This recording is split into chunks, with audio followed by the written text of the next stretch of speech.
Patatas, patatas, patatas, patatas, patatas. Hola, hombre. ¿Qué Hola. haces? Soy constructo un motocicletas de plástico. ¿Qué motocicleta? ¿Cómo se llama? Harley Davidson. Ah, muy bien. Mais pequeño Harley Davidson. Et pequeño, mais c'est la seule que je peux me payer pour l'instant. Bon, on va arrêter l'espagnol, parce que d'abord on n'est pas super bon. Voilà, parce que en fait François est en plein délire, il revient du sud de la Californie, donc c'est l'ambiance chapeau, San Diego espagnol. T'as vu? Il me plaît, mon petit chapeau de... Ouais, je l'aime bien, ouais. Maître nageur. Et donc t'as essayé ça? Non, c'est pas celle-là que j'ai essayé en fait. Moi j'aurais pas pu, c'est Ça clair. dit, c'est pas loin, c'est le même châssis. En fait, j'ai essayé la Lowrider S. Ah, ok. Tu vois laquelle c'est? Oh, bah, je me souviens d'une Dyna Lowrider S, moi, il y a 2-3 ans. Ouais, 3 c'est ans ça, 2016, on l'avait essayé ensemble. Ouais, c'est ça. Alors, elle avait encore le châssis, tu sais, avec les doubles combinés. Le Dyna. C'est ça, Ouais, le Dyna. Le Dyna, exact. Et depuis 2017, l'arrivée du Softail, ils ont complètement arrêté. Ouais, c'est dommage d'ailleurs. C'était un cadre vachement bien. Moi, j'aimais bien le look, Ouais. mais bon. C'était terrible, ouais. Ouais, Après, c'était bien. Au niveau partie cycle, c'était quand même un peu old school. Ouais, c'est vrai. Donc tu te souviens, ensuite on a essayé les Softail. Ouais, bien sûr. Et quand toute cette gamme est arrivée, là, il y avait 10 modèles déjà en 2017 et des gros changements en fait sur le châssis en fait au niveau de cette bécane. Et là, le Rider S, en fait, ils l'avaient gardé un petit peu. Ouais. Et maintenant, elle y est. Donc en fait, ce qu'ils ont fait, c'est que ils ont pris. Tu te rappelles de la Fat Bob? Ah, avec son phare télévision, là, un ça. peu bizarre. Un truc, C'était pas ma préférée au niveau Non, du look. c'est pas la plus belle. Mais par contre, c'était jusqu'à présent la plus dynamique, malgré le gros pneu. Ouais. Et donc en fait, ils ont repris ce châssis-là. Tu sais, il a un angle de colonne de direction un petit peu plus refermé que les autres Softail. Ouais, plus dynamique, ouais. Il a une grosse fourche inversée, il a des gros mètres cylindres, des gros étriers 4 pistons. Ouais, je vois tout à fait la gueule qu'elle a. Il n'y a que le phare que... Voilà, donc ils ont repris ça et du coup, ils ont fait un bon petit look, tu sais, avec un phare rond, un petit peu de protection, et puis une route 19, tu vois, avec un pneu fin. D'accord. Ça en fait, d'après moi, la plus maniable des Softail. Donc en fait, maintenant, le Rider, c'est châssis Softail. C'est ça, il n'y a plus de Dyna et le Lowrider, c'est un Softail. Donc tu m'as dit fourche inversée, double disque, je présume. L'ergonomie, c'est comment? Bah écoute, je te propose d'aller au guidon tout de suite. Allez. C'est pas mal de changements, c'est plutôt sympa. Vamos en la California para conducir la nueva Lowrider S. Arriba!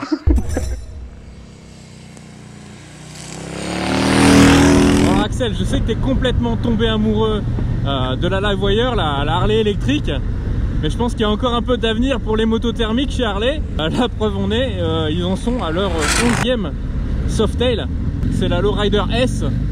Alors on avait pas mal roulé ensemble sur cette moto, je me souviens bien de l'ancien modèle, et je peux te dire que je le regrette pas, même s'il était un petit peu plus beau, parce qu'au niveau de la partie cycle, au niveau du comportement routier, il est quand même nettement meilleur. Alors oui, c'est sûr, les deux petits combinés d'amortisseurs, c'est plus sympa. Mais là, techniquement, la moto, elle a gagné en garde au sol.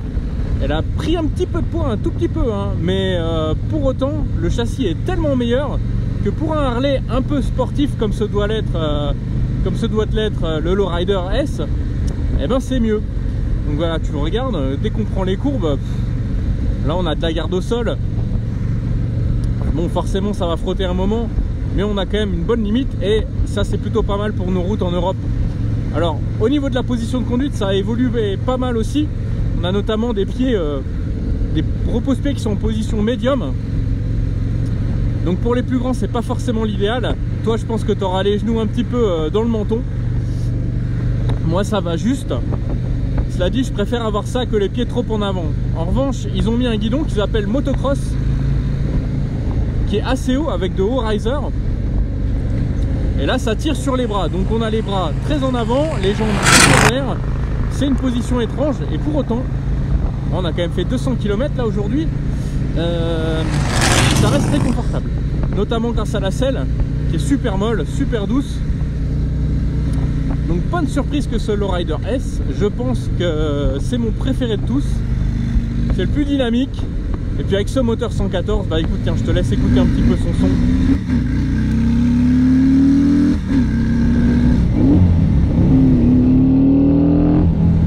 Mais franchement, c'est sympa. Mais bon, il n'y a pas que ça cette année chez Harley. On a aussi des modèles touring à essayer. Donc écoute, on en parle tout de suite. Ah d'accord, mais franchement, quand je regarde les images, t'as quand même une position un peu bizarre dessus. Ouais. J'ai l'impression que t'es un peu, je sais pas, enfin, c'est bizarre. Les bras en loin, les jambes un peu, moi je dois pas être à l'aise. Encore moins. Si peut-être au niveau des bras, mais au niveau des jambes, tu serais pas top. Mais en dynamique, ça... Ah, franchement, en revanche, non, c'est mieux qu'avant. Honnêtement, avec ce châssis-là, tu sais, elle est vraiment légère. Enfin, vraiment légère pour une Harley. Elle est vraiment plus légère que l'ancienne. D'accord. Enfin, en feeling, parce qu'au final, si tu regardes bien sur la fiche technique, elle est 3 kg plus lourde. Mais...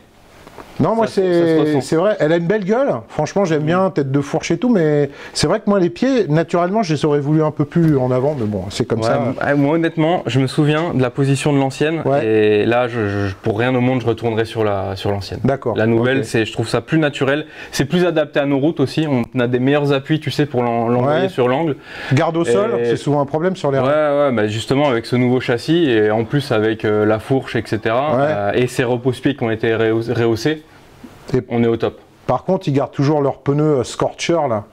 Ou est-ce qu'ils sont passés en pneus modernes comme un Roadster? Ouais, non, alors ce qui est marrant, c'est que la roue arrière elle a complètement changé depuis le passage du Dyna Softail. La jante est plus étroite, c'est une 16 au lieu d'une 17, mais le pneu est plus large. D'accord. Voilà. Ok. Donc c'est vrai que le pneu fin, moi j'aimais bien, ne serait-ce qu'au niveau du look, tu sais, avec les deux combinés. Ça... Mais là, ça tient vachement mieux la route. Donc nouveau châssis, nouveau moteur ou pas? Bah, le moteur en fait on le connaît, hein, c'est celui qu'il y a aussi dans la gamme Softail, c'est le 114 M8, donc 4 soupapes. Milwaukee 8. Ouais, 4 soupapes au lieu de 2 soupapes. Le montage aussi dans le châssis, avant c'était monté souple, maintenant c'est rigide. Mais au niveau sensation, je le trouve mieux, je le trouve plus sain. D'ailleurs, j'adore la boîte. Tu sais, là, au niveau du verrouillage, ils ont fait des progrès. Avant, ça faisait des bruits de dingue. Maintenant, c'est beaucoup mieux. Donc, il est moins puissant. Il a le même couple, 16 mètres kg. Attends, il est moins puissant il est moins que le Screaming Eagle, de soupapes qui était monté sur l'ancien Lowrider S. D'accord, ok. Il n'est pas moins puissant que l'ancien Lowrider standard en 107. Bon, il est un petit peu plus lourd et pourtant, sur la route, il est nettement mieux. Bah comme quoi, tu vois, rapport de boîte peut-être ou quelque chose comme ça. Ouais, tu sens que les rapports sont très courts quand même. Mais non, bonne bécane. Honnêtement, si je devais en choisir une chez Harley, aujourd'hui, ce serait celle-là. Malheureusement. Enfin, pour la choisir, il faut avoir l'argent. S'il vous plaît, vous m'en mettrez 2. Ouais, faut payer. Alors, comment ça vaut ça? Non, celle-ci, elle vaut 19 990 € en noir. C'est la plus jolie couleur. Mais chez eux, noir, c'est pas une couleur. La couleur, c'est le gris. Et chez eux, noir, c'est pas une couleur. Bon, d'accord, c'est comme ça. J'ai dit ça, moi? Non, mais honnêtement, le tarif, quand tu vois le prix des Roadsters aujourd'hui, moi, ça me paraît pas excessif, honnêtement. C'est cher, mais par rapport à ce qu'on voit maintenant, tu vois les prix... C'est des motos qui gardent la cote aussi. Qui gardent la cote, et puis bon, c'est Harley, quoi. Je veux dire, t'as un nom, t'as une qualité de fabrication. Je présume que on est quand même sur de la au niveau cam, finition, faut le signaler quand même, par rapport à l'ancienne version, les soudures du cadre, le passage des câbles, etc. Là, on a vraiment une belle moto, quoi. Il n'y a pas trop à chipoter. À part peut-être sous le double échappement, on voit encore des riselants, tu sais. Et avec les normes là, elle fait encore un joli bruit ou c'est quand même bien étouffé? Non, honnêtement, ça sonne super bien. Alors là, c'est peau US, je présume, parce que tu sais, souvent les Harley, je sais pas, on leur explique, nous on les essaie aux États-Unis, il y a les peaux aux normes US. Quand elles arrivent en Europe, c'est encore plus restrictif, donc on va espérer qu'elles gardent un son. Écoute, je pensais ça encore, et puis j'ai essayé aussi ce modèle-ci, enfin on en parlera dans quelques secondes. Bien sûr. Je l'ai essayé aux États-Unis, je l'ai essayé en Europe, et j'ai pas noté une différence au niveau du son qui est folle. Mais justement, parce que tu as passé 2 jours là-bas. Donc tu as fait quoi, Lowrider S? Première journée, Lowrider S, et deuxième journée, toute la gamme Touring. Et la gamme Touring, en fait, bon, elle est connue, hein, c'est globalement la même.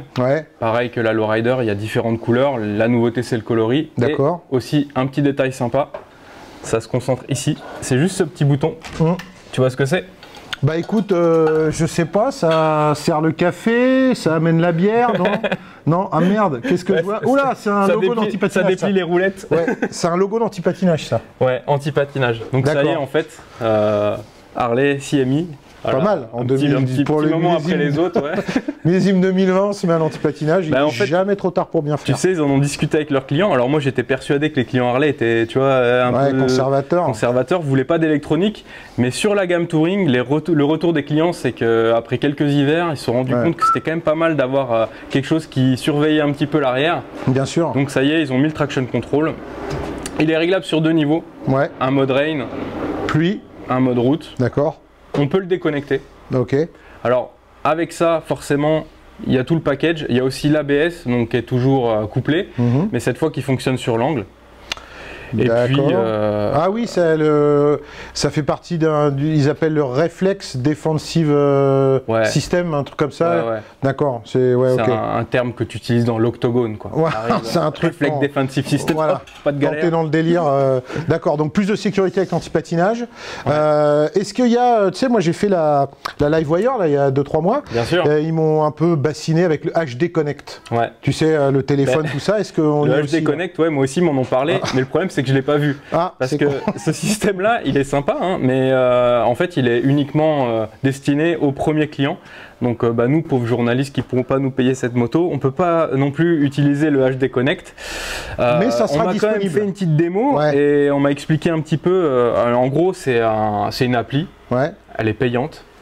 Ouais, comme la LiveWire. Sauf la première année de ownership. Et donc, elle te permet de suivre ton véhicule, alors aussi bien en termes d'entretien que de pistage. Si par exemple, tu vois, tu es au bureau, tu es là-haut, quelqu'un ta moto, elle bouge, hop, tu es alerté tout de suite. Alors, c'est presque comme un tracker, sauf que derrière, il n'y a pas le service de sécurité qui t'aide à retrouver ta moto en cas de vol. Mais ce que tu peux faire, c'est d'appeler la police et leur dire bon bah voilà, là ma moto est là, etc. Donc ça sera disponible sur toute la gamme Harley ou que sur les Touring? Alors, c'est uniquement sur les Touring pour l'instant. D'accord, donc Touring et LiveWire. Voilà. Ok. Les tarifs, pardon, oh là là, alors, comment on parle? Les tarifs ne changent pas trop, ça commence à 25 000 € pour les modèles qui n'ont pas de top case. Et ça monte jusqu'à 30 000 pour les modèles avec les top case. Voilà. Après, il y a aussi les différences de coloris, etc. Mais rentrer dans la gamme, là, comme ça va être compliqué parce que. Ouais, il y en a, entre les nez de cochon, les nez de requin, enfin bon, c'est un zoo le truc. Mais par contre, les peintures mat, là, c'est. Moi, honnêtement, là, je regarde celle-là. Comment elle s'appelle, celle-là, exactement? Ce modèle-là qu'on a là, dans le studio. Tu me poses une colle. Tu me poses Road Glide. Heureusement. Ah, le modèle ou la couleur? Non, le modèle. Parce que la couleur, elles sont là, toutes les couleurs. Donc, tu choisis. C'est le Barracuda Silver Denim. Ouais.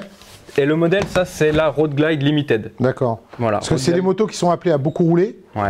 Et moi, je vois là, le nez noir mat, là, putain, au bout de 30-40 000 bandes de gravillon, de machin. Ça peut marquer un peu, ouais. Moi, je suis pas client trop du mat. Enfin bon, écoute, c'est comme ça, ok. Il y a aussi CVO.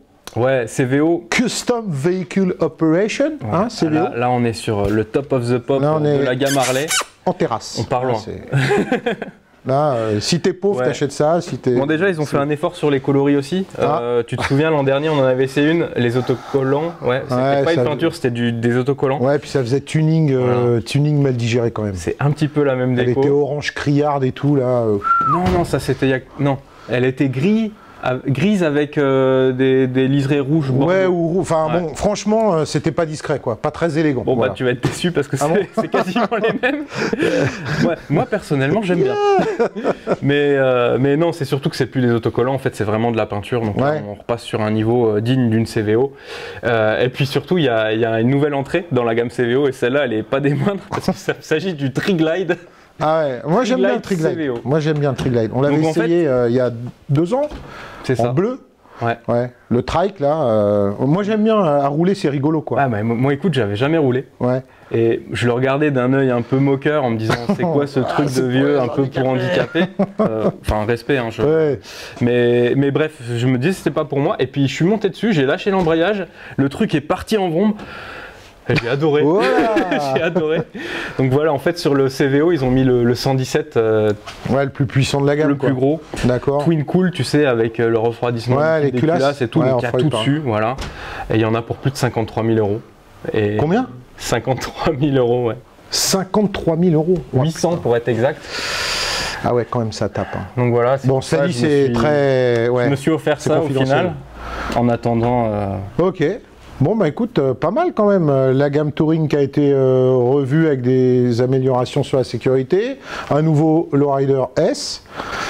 Après je te cache pas, Il y a aussi la Electra Glide, pardon, la Livewire que tu as essayé il n'y a pas longtemps. Ouais. Et moi, en fait, quand je suis parti, je m'attendais à tester encore d'autres modèles. Tu sais, on a vu plein de photos d'un nouveau Twin Cooled. On a vu aussi un Trail, on a vu un Sportster. Bref, il y a plein de trucs qui vont arriver là au Salon de Milan. D'accord. Et dès le mois d'août, mois de juillet, on pourra déjà essayer ces nouveautés-là. Donc, peut-être que si vous êtes tenté par l'achat d'une Harley, ça vaut le coup d'attendre un petit peu parce que au moins mois de novembre, on vous en parlera, on vous en dira plus à l'ECMA. Mais il y a des trucs qui arrivent chez eux. D'accord. Bon, écoute, je vais te laisser finir ta petite moto. Je vais en profiter pour vous présenter les Motomag. Alors ça, c'est celui qui est encore en kiosque pour quelques jours encore, donc dépêchez-vous. François en parlait, il y a l'essai de la Livewire. Il y a aussi une exclusivité puisque François est parti faire un gros comparo en Grèce avec des confrères d'un magazine grec où il y a eu, il y avait surtout la nouvelle Ténéré et tout. Donc c'est un super numéro. Exclusivité, vous le trouverez nulle exclusivité. Donc là, il y a eu un roulage de dingue et tout. Donc si vous êtes intéressé par les trails et plus particulièrement savoir qu'est-ce que vaut la nouvelle Yamaha Ténéré, ruez-vous dessus. Il y a aussi, toujours dans l'esprit off-road, François fait aussi le trèfle laserien. J'en ai encore quelques séquelles. Voilà. il en a, enfin bon voilà quoi. Vous voyez, il transpire encore là sur la photo. Donc voilà, donc celui-là il est encore pour quelques jours et hop, alors regardez, ça s'appelle un Chromalin. Voilà, donc c'est la couve en exclusivité du prochain Motomag. Voilà, donc François est allé au Nürburgring tester l'efficacité des suspensions pilotées sur le Roadster Sport. Ouais, ça c'est la finale. Ils ont encore changé. Ouais, ils ont encore, tu sais, les chefs, hein, ça change tout le temps. Donc voilà, donc Nürburgring, 3 gros Roadster Sport, surtout avec un focus sur les suspensions pilotées. On a sur la conso des casques à 200 €, donc des casques d'entrée de gamme, avec certaines surprises. On a la très classique enquête sur la pollution, parce qu'a priori, ils veulent carrément plus de motos dans les grandes villes à venir. Et puis, il y a aussi, cette année, c'est les 25 ans de la Triumph Speed Triple. Vous savez à quel point elle nous est chère, elle m'est chère, parce que moi, j'en ai plusieurs. Donc, on a pris des Speed Triple, le premier modèle, des modèles intermédiaires, le dernier modèle, et on est allé rouler pour vous dire ce que c'est qu'une Speed Triple d'il y a 25 ans et une d'aujourd'hui. Voilà. Celui-là en kiosque à partir du dernier jeudi du mois, donc ça sera aux alentours du 25. Voilà. T'as quelque chose à rajouter? Putain, t'as rien foutu là pendant que je parlais là? Attends, j'ai passé la nuit à la faire là pour qu'on l'ait ce matin là.